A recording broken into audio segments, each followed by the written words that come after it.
Boker Tov, Shavua Tov. Today's Daf is Daf Lamed Ba Mציעא, as we learn Parachenu Kol Beis Yisrael Hanasum Matzar Shivya, and they're still in Shivya. We're at the fourth line of Daf Lamed Tes. Let's quickly review what we had on Daf Lamed Tes, which was yesterday's Daf talked about if a man was, let's say, forcibly taken away. He was out of commission. He was in jail, and what should you do? So should you take care of him? Let's say somebody gave you papers to watch. We all like Shiur says you can sell them, do what's good for him if the fruits are going bad, because like you're turning a lost item. Then the Gemara got into this concept of if somebody has been taken captive by the goyim, what do? Do you allow relatives to go in and take over the property so it shouldn't go bad and lose the crops? So we had a machlokas. Rav said that you don't allow relatives to go in there. This is the beginning of relatives doing business with your property, but this is the source probably, right? But Shmuel said no. You do allow it. You do allow them because things are going to go bad. You have to take care of it. Now he actually said there was a machlokas Rav Shmuel. The Gemara then came out that it's actually a machlokas tanoim. Do you allow relatives to go into the assets, to the property of a captive relative? And or not? It's a machlokas. Shmuel says yes, and this also I gave a person who's captive is also not only a person who was, let's say, taken captivity, like like our brethren who were taken into captivity into Gaza, but even if a person just had to run away, the government was after him.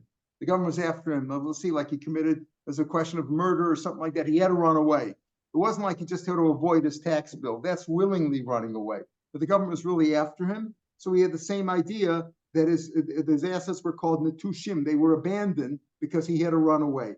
And we had a machlokas there, but we said, according to Shmuel, we said that you're allowed to go in there. You're allowed to, we do allow relatives to go in and take over the property, either in a case where he was taken into captivity, or Shmuel said the same thing is if he had to run away because the government was after him, he had to run away, the same idea, as opposed to a person who willingly ran away.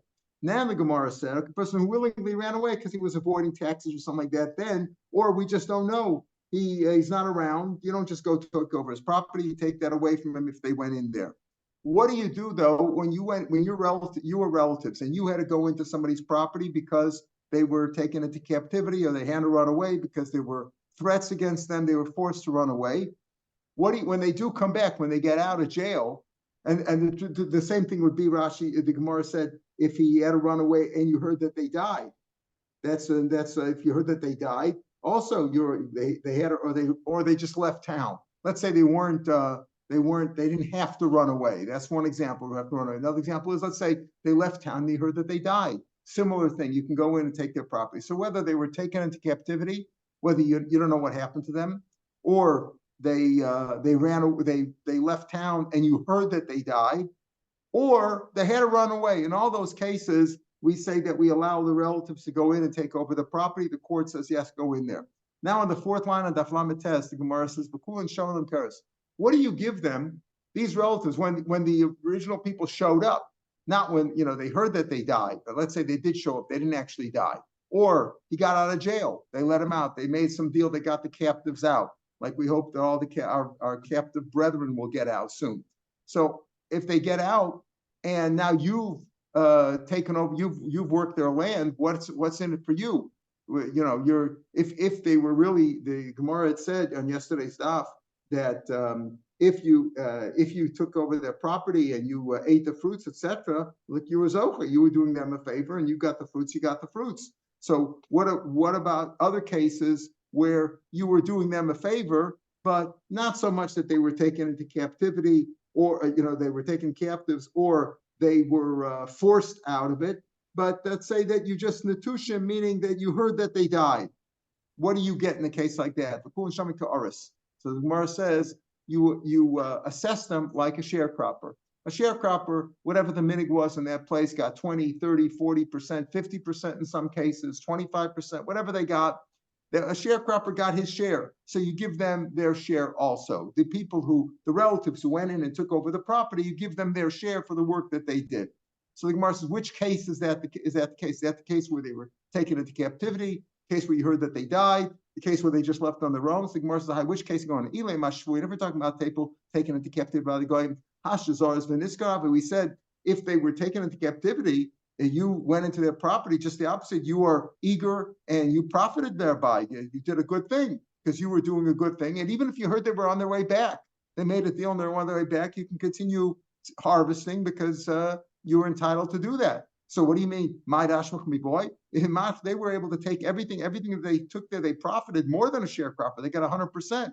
So of course, what they improved, they should be able to get a share in. I'm not talking about that case. Ella Ratush, maybe we're talking about the case where they voluntarily left. Today is in the Minyanam is April 7th. For those Americans who still pay taxes, April 15th is coming up. One of the ways to avoid it is to skip the country. Right? So if they went on their own, that's not exactly like, you can go take over their property. They willingly walked away. Ratusha means that they forsook it. They walked away. Ivan would see some other. In that case, you're not allowed to go and take their property. It says over there, if relatives went in, you take it away from them. They're not entitled to. So what are you talking about a sharecropper? They don't get any shares. Elan Atushim. Oh, so we're talking about cases in Atushim. Atushim means where it was abandoned because of, it was abandoned either because they went overseas and you heard that they died, or that they had to run away because they were forced to run away. The government was after them. So what's the deal? So there you get a sharecropper. Is that Yuri Laman? According to who? There's a machlokas. We said the Rabbanan said on Amid Beis yesterday that if they were in cases like that where they had to run away, if you didn't hear that they died, then you're not allowed to go in there. They take it away from you. You don't get any shares. They have no rights to go into that property if they were forced. If they felt that they had to run away. They were forced to run away, but you didn't hear that they died. That's what we call by netushim. The Gemara said, and what is netushim? Oh, they went overseas, and you didn't hear that they died. You don't know what happened. You heard they went overseas, so they weren't like taken into captivity. But you didn't hear that they died. Shmuel disagreed. He said netushim is kashvuyin. If they went overseas and they basically you felt that they had to go or whatever, and you didn't even if you didn't hear that they died. The case of shvuyin is that either they were taken into captivity or they went overseas and you heard that they died. Here we're talking about they were just forced. They went overseas. We don't know why, and you didn't hear that they died. So the Chacham say in a case like that, you can't go into their property. Rav Shmuel says no. That for people that they forsook their property, they went overseas, they're not around over here. They are like people taken into captivity, meaning you're allowed to go in there. So if you're allowed to go in, you're allowed to take everything. So what's this business? In which case do we say over here, this fourth line of a kul and shamakir, so they get like a sharecropper? Let's say they get 50%. Why would they get 50%? Either they should get everything or nothing. If they were like shvuyin, then they should get everything. If they are like people who just voluntarily went overseas, then you shouldn't go in there at all. The answer is from Shmuel says that they're like shvuyin. They're like shvuyin, kishvuyin below kishvuyin. Not exactly like shvuyin. Shvuyin, you're allowed to go in there and take everything. You're allowed to work the land, to take the profits, everything. Below kishvuyin, the kishvuyin, you don't take it away from them. If you went into your relative's land, you're allowed to go in there. We don't take it away from you. If they went overseas and the land is nobody's taking care of it, but if they're really taken into captivity, you can keep everything. You're eager. You've been very diligent and taking care of it. You're allowed to keep the profits. But in this case, if they were netushim, they weren't taken into captivity. Just they went overseas and you didn't hear that they died. You took care of the property. Then you get like a sharecropper. So why do you mean you get like a sharecropper? How is this different than a case of motzi? It's also a man is married to a woman and she has some property that she got in from her great uncle, whatever. She got a Yerusha, and the husband is entitled to eat the fruits of the property while they're married. It says over there, if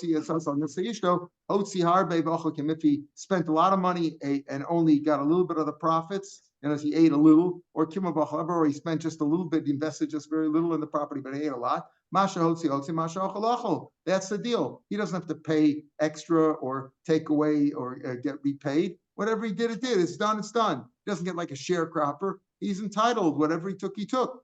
It says, Holodami, no, this is different. That's the case is different. Holodami, Ella, Laha, The Omar, Rabbi Yaakov Amar Rav Chisda, it takes out the Tanan. This is similar to a different case. In a case like that, when you're fully married, yes, you're entitled to take whatever you want. You're entitled to eat. You're entitled to invest in the property. Presumably, you're going to take care of it because it's for your benefit also. Let's say, though, a man marries a ketana, not a kedushin d'oraisa. What's that? When the father already married her off once, and now she's divorced or widowed, the father can't marry off. The father's only entitled to marry off his daughter, his young daughter, once. Then, right, until she's in 12 and a half, or in this case, if she's not even 12 yet, she's a ketana.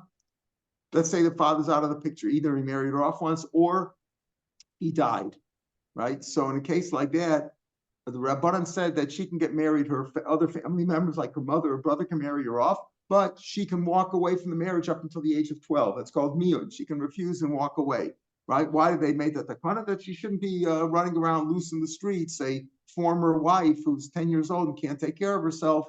So the Rabbanan made a takana like that. So in this case, let's say a man marries a woman like that. It's only kedushin Rabbanan, and she might walk away. Kamotzi al nechse acher. It's like and he spent money on that. It's like he spent it on somebody else, meaning he's entitled to something over here. He's just like in our case, we said he's entitled to a share, a person who invested in his relatives' property because they're overseas, not taking care of it. They're not in captivity, which case he can keep all the profits, but he took care of it. He's entitled to get like a sharecropper. Why? Here also, if a person spent money on somebody else's property, he's entitled to get a share back, like a sharecropper. Why?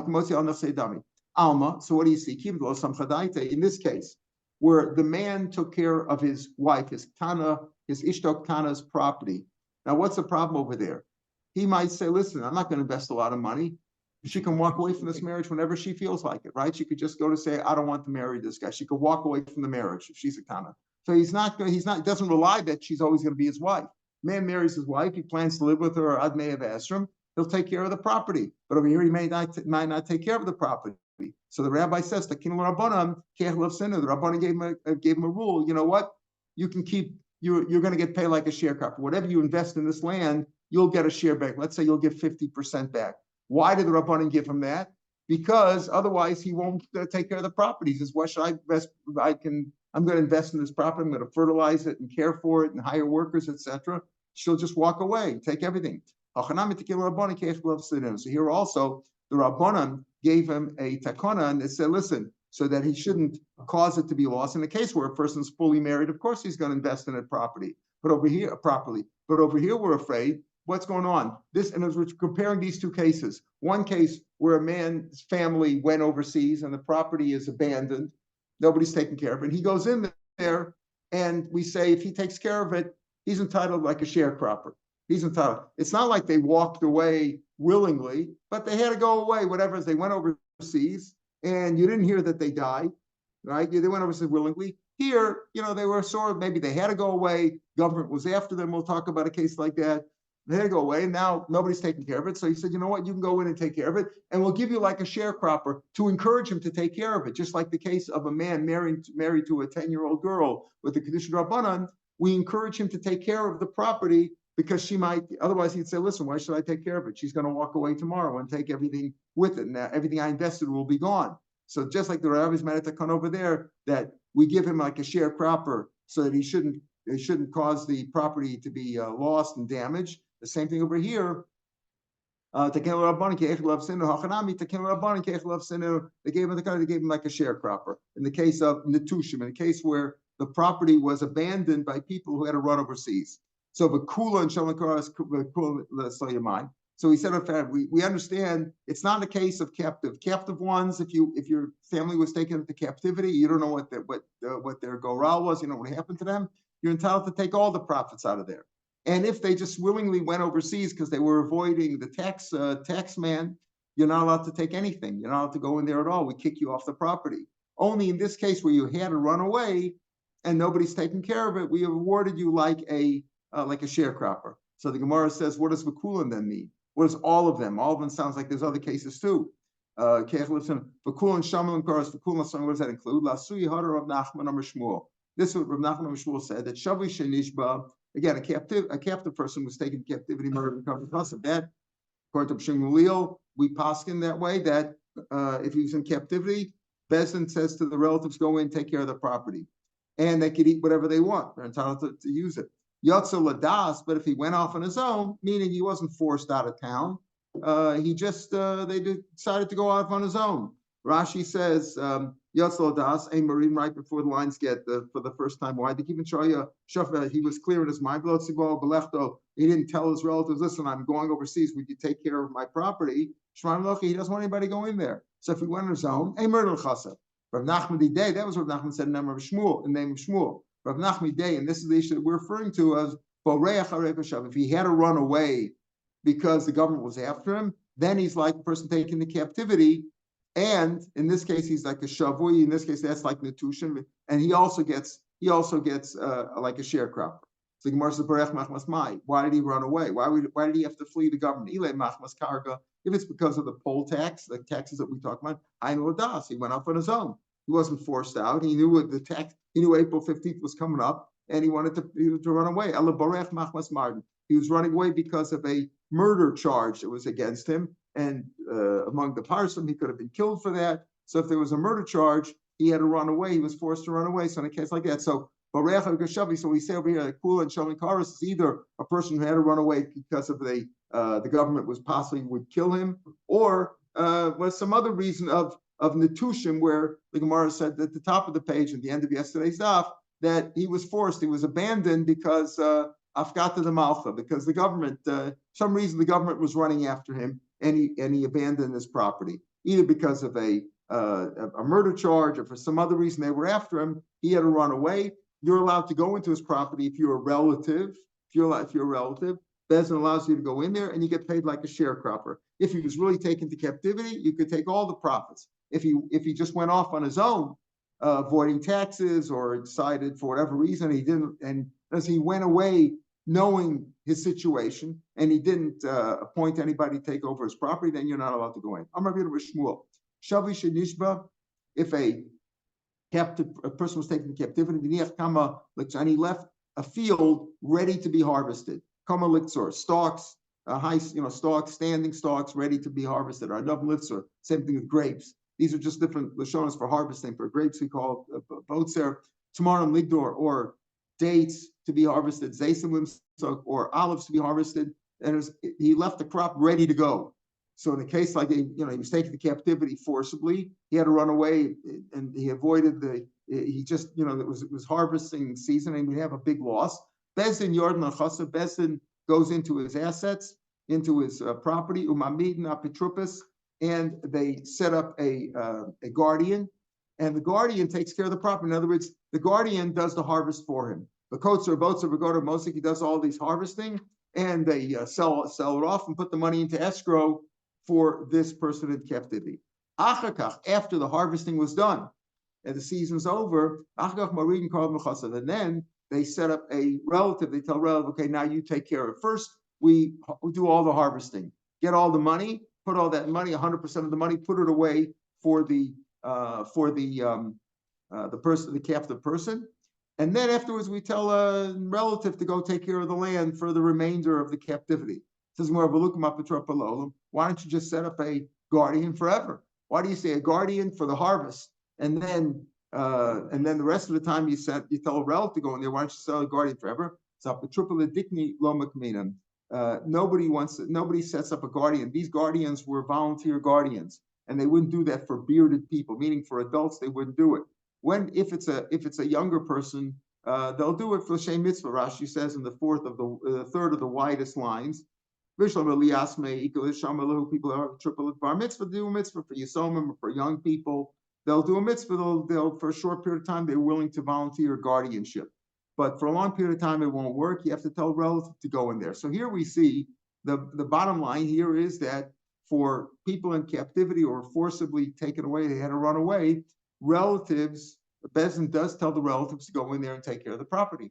They're allowed. Not only are they allowed to go in, but Bezdin tells them to go in there. Rashi says, I told Rav Shimon of Maridin, back to the original Machlokas, Shavish and Ishmael. Rav says, Maridin, Karav Nechasav. Shmuel says, Maridin Karav Nechasav. We do tell relatives to take care of the assets. But now we're going to qualify.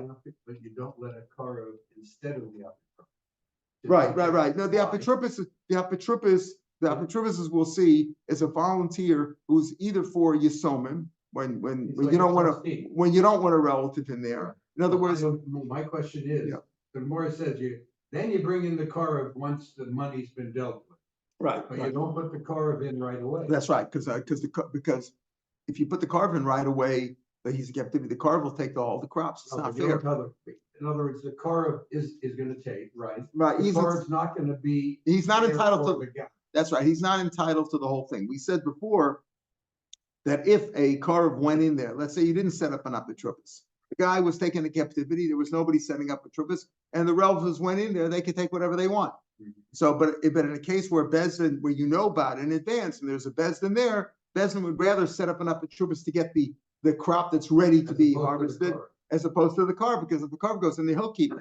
So the Karev is allowed to keep it if captivity, if he went in there, right? If he went in, he could take it. But if you can't, if there's a full crop ready to go, better to let apotropos take it and put it into escrow, and then let the relative go in there and work the land.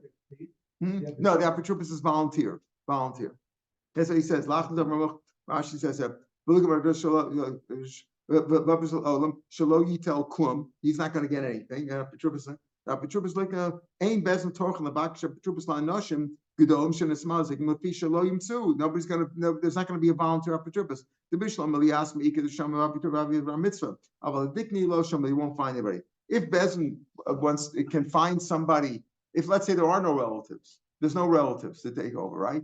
And there's nobody wants to be a volunteer for a short period of time. Then Bezin, if there's the land is abandoned, maybe Bezin would find somebody, hire somebody to work it. Now the apotropos is generally a guardian who works for free.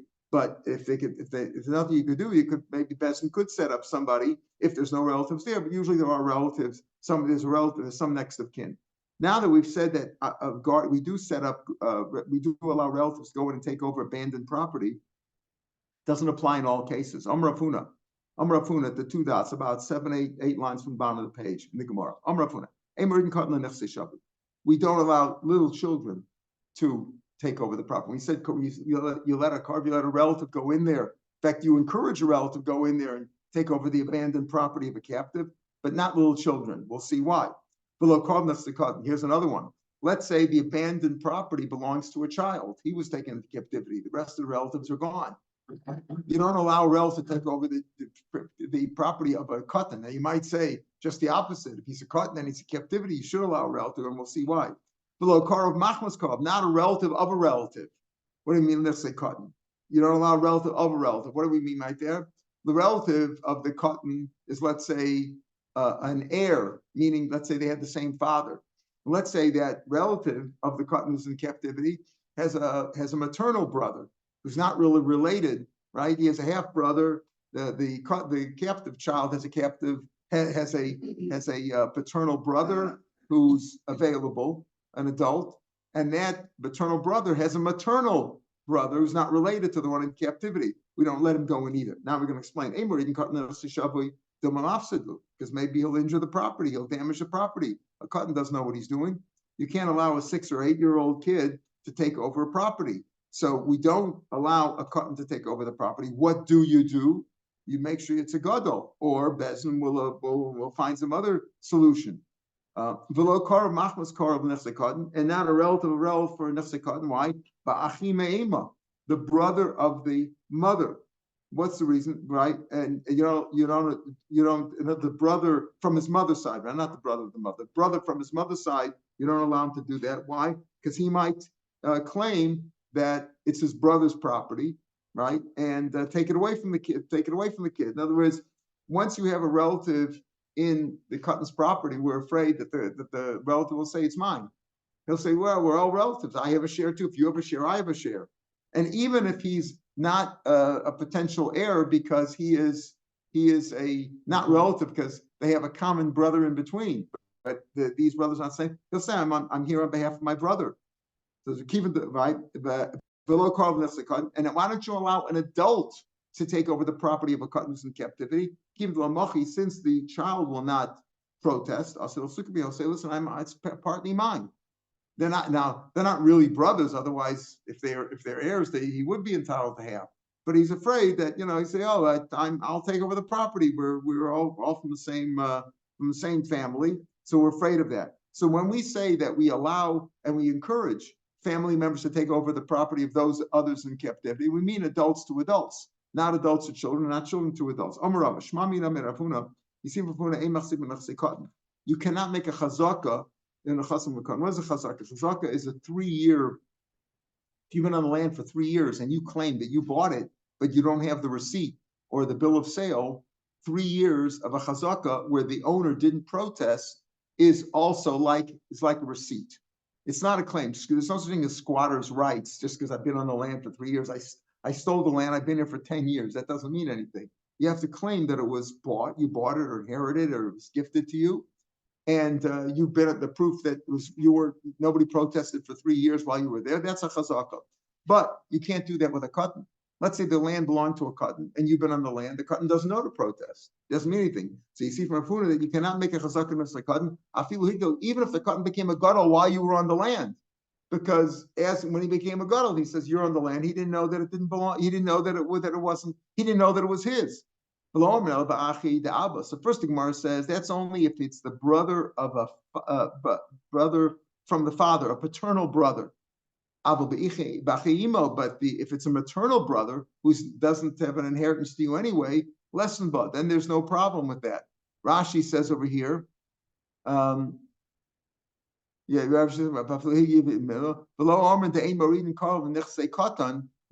this that we say. Now this is going back on the. I feel like you can't make a chazaka because otherwise, since Rav Huna said this halacha a maridin below karv nechsei katan. Since he says that, he doesn't know to protest. So therefore, you see over here that why don't we allow an adult to go into nechasim b'katan? Because we're afraid you'll steal the property. He's not going to know. So you see, you can't make a chazaka on that of a child. Top Rashi says, "The whole but he didn't know he didn't know that it belonged to his father. That's why he didn't complain. These fear you can make a chazaka for a child from Shegel. We say over here that we don't allow a relative to go into the property of a katan, but a person who's not a relative is allowed to, right? A person who's not a relative is allowed to. Why? Because otherwise, why don't you say also? Why wouldn't you be afraid there too that whoever's there for 3 years will say it's his property? The answer is that a chazaka on a child's property, even if it became bar mitzvah in the middle of the 3 years because he didn't know, you'll take it away from him. Since you see that that's not a concern, the concern only is you don't allow a relative to take over the property of a katan. But somebody who's not a relative, Bezin could authorize to do them with proper authority. And you're not worried about that because you can't make a chazaka on that of a child. I feel he go. Below Omar, Rashi says is going on.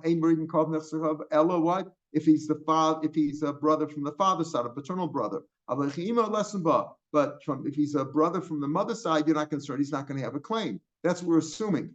If he's a maternal brother, because a maternal brother doesn't get any Yerusha from what? No, Yerusha doesn't work. Maternal brothers are physically brothers, right? Physically, they're biologically brothers, but there's no Yerusha between them. So therefore, you're not concerned, says the Gemara initially. Even if he's a paternal brother, only when it comes to land.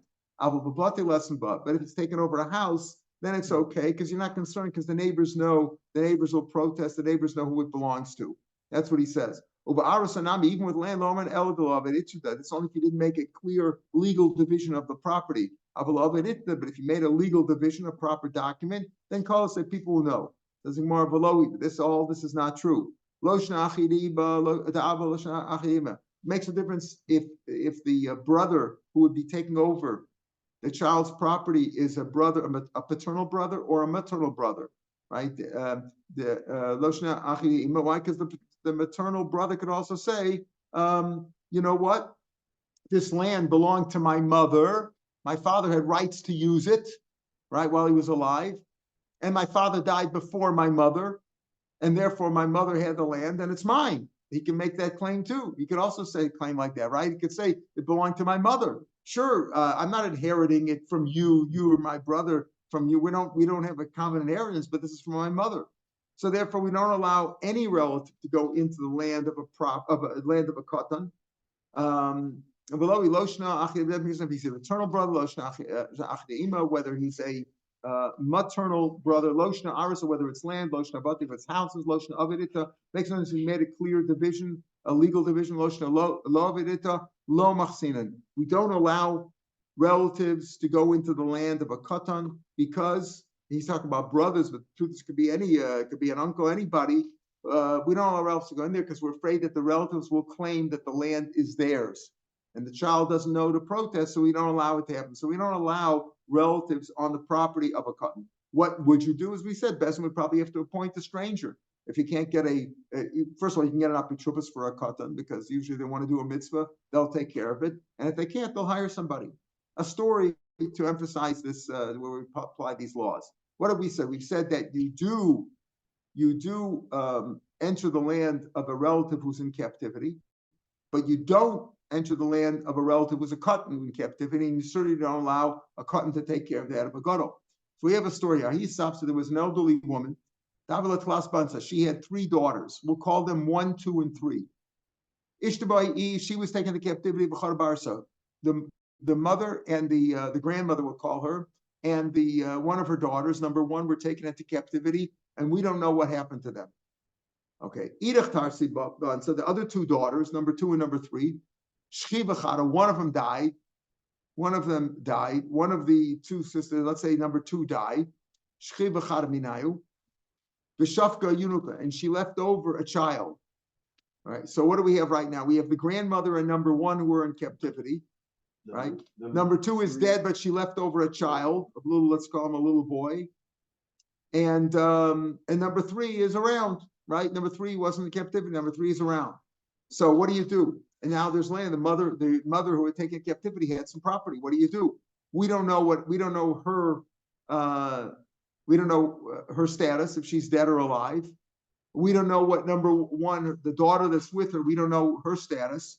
All we know is that number 2 is dead and left a child. I'm going to buy Hechinavid. What are we going to do now? Right? Do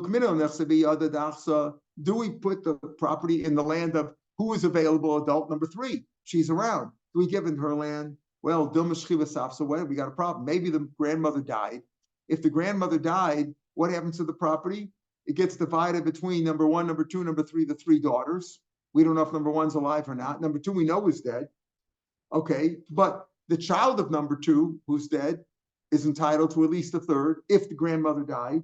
We cannot allow number 3 to take care of the property of her sister number 2's boy, right? Because we don't allow a relative to take care of the property of a cousin. As we said, if it's a paternal or maternal, we don't allow that at all.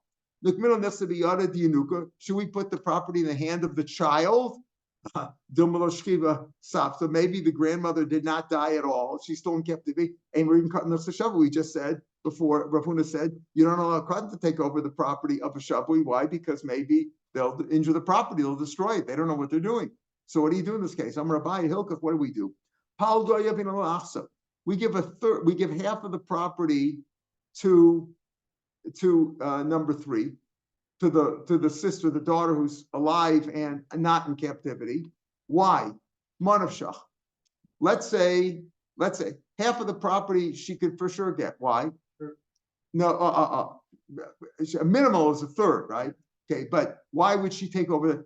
If the grandmother died, let's say the grandmother didn't die, so it belongs to the grandmother. So she could sure take it. She could take over the property of her mother. It's her mother, right? Number 3's mother. Who else is going to do it? Number 2 is dead. Number 1's in captivity. So she'll take over the whole property if her mother's died. If the grandmother's dead, so she's entitled to a third, and maybe she's entitled to half. If number 1 died too, she'll get half the property split with him. And if number 1's alive, okay, so she'll take care of number 1's share in it too. So you give her half. The other half, you give an apetrupas for the Yenuka because he gets a third, or maybe he's entitled to a half. We don't know. Rav says, well, Megan McMina Patriple Palga, once you're making up Patribus for half, McMina Patriple Lidach Palga, you give extra for the whole thing. Give the whole thing to Patriple. Okay, that's his opinion. Lasof, afterwards, Shamu de Shchivasaf. Then they heard that the grandmother died. Afterwards, they heard, after he said that psak, they heard that the grandmother actually did die. And if the grandmother died, what happens to her assets, to the land? It gets divided a third, and a third. Okay. Amar Abaya, so Tilsiya bin Alachsa. A third we give to number 3, the daughter who's alive and not in captivity. We don't know about number 1. We don't know what her goral was. We don't know what happened to number 1 who's in captivity. Tilsiya bin Yanuka. A third we give to the Yanuka. We give to the child. If he can take care of it, it's his own property. We know that for sure. We know that the child certainly is entitled to something. Idach Tilsa, the other third, Yavin and Danka, we give a 6th, meaning a half of the third. La'achsa, we give it to the sister. Why? Manav Shach, either if number 1 is dead, she's entitled to that whole 6th, meaning completing her half, right? And if the sister is still alive, so she's taking care of it for her. The Idach Danka, the other 6, Mukmin Lapitripa, you making up a triple Yanuka, because maybe it's his. We don't know if it's his or not, right? We don't know if it's his. We can't give it to him. Why can't we give it to him? Because maybe it's not his. Maybe it's split with the surviving sister. So B'idach Danka Mukmila Triple Yanuka. Rabba says no. Migid Mukaf Triple Yanuka. Once you make an up for that 6 Mukmila Triple Idach Danka. Rashi explains it. He says, listen. Rashi says in this last case, right? When they heard that the grandmother died, we give Davari Shlish and the Chasam Lazu, but Shlish the cotton certainly is good. Danke Shus Chatzi Shlish. If number 1 is dead, she actually gets it, right? She gets a third and a 6th, which makes a half. The Idach, and if the sister's not dead, she takes care of it. The Idach Danka, the other 6 that we don't give to the son, we don't give it to the sister, and maybe it belongs to the cotton, they married cotton. And therefore, what do? You give an apitripus for that. We don't know. Because maybe it belongs to the cotton if number 1 died. And if number 1 didn't die, then we'll take care of it for her. But you can't have the cotton take care of it for her. That's what you do in that case. That works out in all these cases. Now we have another case. Mari Bar Isik. Mari Bar Isik, that was his name. His father had lived in one place in Beit Chazoi, and he married somebody, but he had property over here, let's say in Bavel. Okay, so he lived in one place, and he had left that place. His father had remarried there, had married another woman, and he took care of his father's property back home where his father originally had lived. A brother came to Chazoi, Amalei Plogli, I'm your brother. Give half of split the Arusha with me. In other words, Mari Bar Isik had taken over his father's property, and he had developed it, made a lot of money, and he was a big, tough guy. Now a brother showed up from Beit Chazoi and said, I'm your brother. I'm your young brother. I'm from a later marriage of your father. Omalei lo yadalcha. I don't know who you are. I don't recognize you. You got a tudat suit. You got some proof. Lo yadam. They came for Rav Chisda this machlokus. Omalei. So Rav Chisda said to the child, to the young man, Shapir Kamlucha. Makes sense what he said. Shneim says, Vayaka Yosef as Echov and Moikiru. It says over there, Yosef recognized his brothers. You know, when the 10 brothers came down there, he recognized them. They didn't recognize him. Because when he left them, he was a child. He didn't yet have a beard. Now he came with a beard, so they didn't recognize him. So it makes sense that he doesn't recognize you because he left that area, Beit Chazoi, when he may be just born or a child or whatever. Makes sense. So Omalei, so that makes sense. Go bring proof that you are a father, that you are indeed the son of the same father. Omalei Isli Sadi, I have proof. I got proof, but you think they're going to come forth? This guy, Mari Versik, is a big, tough guy. And they're afraid to testify against him that he'd have to give up half his property. Omalei Ladidei, right? So he told them, okay, you're afraid. So he told Mari Barisik, Zil ant Isi Sadi Delabahu. So you better go perfect. This guy's afraid. He claims he has witnesses, but they're afraid to come forth and testify against you that this guy is your brother and going to take away your property. So you, Mari Barisik, you better bring proof that he's not your brother. Amalei Dinoch, he's at the dinner Muslim Chavel Varaya. the onus of proof is on the claimant, right? The person who's claiming the money, he's got to bring proof. He's trying to take away my property. He has to bring proof. Why should I have to bring proof that he's not my brother? I'm going to judge you and all your tough friends. Right? It's too bad. That's normally the halacha. But over here, you got to look at this case. These Edom are afraid to testify against you. Even so, so you think I'm going to be able, you think, in other words, anybody that I bring as proof, anybody that I bring is going to be afraid. You say these guys are afraid, they'll also be afraid. So I'm going to bring proof, Edom, that are going to say he's not my relative. Aren't they going to prove against? Aren't they also going to be just as good as if these guys are afraid to testify against me? Anybody I prove, I'll also bring Edom that'll say he's not my brother. Those you will accept. In other words, what's the difference? If Edom are afraid of me, what's the difference? You're saying he can't bring Edom because they're afraid to say that he's your brother because he'll take away your property. So I'll bring Edom that'll say that he's not my brother, and those you will accept. They're not going to do two things. It's one thing not to give testimony that they know. Another thing to lie and say he's not your brother. There's these Edom who he has are afraid to testify. The brother is Edom, but they're afraid to testify. They'll rather keep your mouth shut. But we won't. It'll be much harder to bring Edom who are going to lie and say he's not your brother. That we're not going to. I wouldn't go that far, and therefore you must bring proof that he's not your brother. L'sof asusadi at the end, Edom did testify that he is a brother. Now, this Edom that he brought would not testify that he's not the brother. Whoever he brought, whether it's the same Edom or other Edom, says Rashi, he brought Edom that he is his brother. Amalei, okay. So now the court, Rav Chisda, awarded the brother who came, the unknown brother, came and ordered him. Amalei lifli nami, he participated. Now I don't just want the land. I also want the vineyards and the gardens, the shasel that he planted there. I want a half of that too. He has a good lawyer. Good lawyer, yeah. After he got the land, now he wants all the improvements that were done. Makes sense that if a man died and left over older sons, and young children, and the adult sons improved the assets, so you split it down the middle. The Gear says Rav, Rashi says, because Rav Chisda was a Talmud of Rav Chisda. So he wouldn't bring a proof from the Talmud, but it's Rav. Rav was the Rebbe of Rav Chisda. He would have brought proof from him. Abaye, how can you compare that? Over there, in the case when the father died, and the older brothers know that there's younger brothers, they know that whatever we do is going to be split down the middle. But we'll do the work for them too. What can I do? I can't work. If I have to work the land, I know that my children are going to get. Did I know that there was a younger brother? Here, Mari Barisik didn't know that there was some younger. Okay, half the land you're going to give him, fine. He has proof that he is my father's son as well as me. But I didn't know he's around. I wouldn't have to. I improved the land. I didn't know to be mochel him half the trees and the orchards, the vineyards, etc. The case went further. It was disputed, and it came to Ravami. Didn't we just, what's this Gemara doing over here? We said in the case where land was abandoned, Amru Shamalem Ka'aris, right? Even if you went into somebody else's land, your relative's land was taken, your relative was taken into captivity, or he had to run away from the government. There was a charge against him of murder, whatever. He had to run away, and you go into his land. We paskin that he gets a share, let's say 50% of the improvement.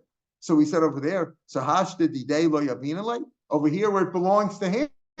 Right, this land really belongs to the child, to this brother who just showed up here, and there the land didn't belong to you because you improved it. You get half. So what do we mean by that? Not that the child should get it, just the opposite. If in the case where you went into your relative's land, we said, okay, we're going to give you 50% or whatever, 25%. You're going to get share like an ours. Over here, Mari Barisik improved the land without knowing there was a brother. It was his own land that he improved. It wasn't like he went into somebody else's land. So even if the brother is going to get, even if this new brother is going to get half the land and half the trees and the vineyards, but Mari Barisik should get like a sharecropper for taking care of it. That's the end. That Mari Barisik should get half the land, half the improvement. So again, We said Shaman Karas, where it wasn't even your land, you got a share. We're not going to give Mari Barisik himself who invested in the land. Adura Halakamed Rav Chisda. It came back before Rav Chisda. Amalahu, when this psak came before Rav Chisda, and because Rav Chisda had said what, that yeah, you should get half. But we say, aren't we going to give Mari Barisik some of those improvements, even in the half of his younger brother? His younger brother's going to get half, but shouldn't Mari Barisik, let's say, take 50% of that half? Amalumidami Hasan B'Shus Nachas over there, in the case where you went into your captive relative's permission land, you went in with permission. You had permission. Here, he didn't have any special permission. Sure, he didn't know, but he didn't have permission. But Katan, Shal was a Katan. Ve'in Marin called Nechse Katan. A car was not allowed to go into Nechse Katan, which we just said, because maybe he'll claim it's all his. Adrula came back before Avami, who said that he should get a share. Amalu, Kami, the Katan. They didn't finish the story and tell me he was a Katan.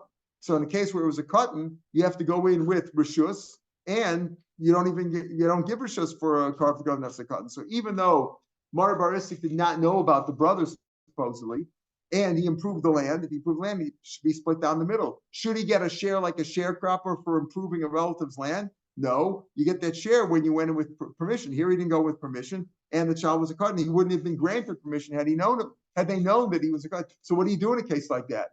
They share the land together. Maybe had they known that there was a younger brother, they would have split the land and then divided the land. He would work his, and the other one would have been taken care of by Banat Petrupas, presumably. All right, and that was the psak at the end of the day. We'll pick up from here tomorrow, Mr. Shem. Have a good day. Shavuot Tov. Yeah, beautiful. Yeah.